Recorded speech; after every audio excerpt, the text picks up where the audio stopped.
ஒரு ஆட்டு மந்தை ஆட்டோமேட்டிக்காக அது பெருகிட்டே போகுது. ஒரு மாட்டு மந்தை ஆட்டோமேட்டிக்காக பெருகிட்டே போகுது. ஒரு மீன் குஞ்சு ஆட்டோமேட்டிக்காக பெருகிட்டே போகுது. ஒரு கூண்டில் ஒரு லவ் பேர்ட்ஸ் பறவையை வாங்கி வைங்க, அது ஆட்டோமேட்டிக்காக பெருகிட்டே போகுது. ஆனால் இன்றைக்கி தேவ பிள்ளைகளாகிய நாம் எல்லா காரியத்திலையுமே ஒரு பெருக்கத்தோடு வாழ வேண்டும், ஒரு உயர்வோடு வாழ வேண்டும், ஒரு மேன்மையோடு வாழ வேண்டும். காலம்புறம் கஷ்டம், காலம்புறம் பிரச்சனை, காலம்புறம் நெருக்கம், காலம்புறம் விளைவனை இருக்கக்கூடாது. இன்றைக்கி சுகம் நம்ம வாழ்க்கையில் பெருகணும், சுகம் நம்முடைய வாழ்க்கையில் பெருகணும், நம்முடைய குடும்பத்தில் அன்பு பெருகணும், நம்முடைய குடும்பத்தில் சமாதானம் பெருகணும், நம்முடைய குடும்பத்தில் வெற்றி பெருகணும், நம்முடைய குடும்பத்தில் விடுதலை பெருகணும், நம்முடைய குடும்பத்தில் மீட்பு பெருகணும், நம்முடைய குடும்பத்தில் ரட்சிப்பு பெருகணும்.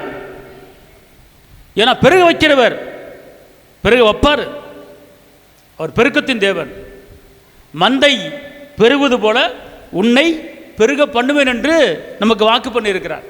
உன் குடும்பம் பெருகணும், உன் குடும்பம் கீழே ஆகக்கூடாது, உன் குடும்பம் மேலாகணும். உன் குடும்பம் மலை மேல் இருக்கிற ஒரு பட்டணம் போல உயர்ந்திருக்கணும். இதுதான் அவருடைய வாக்கு தத்தம், அவருடைய வாக்கு தத்தமான வார்த்தை.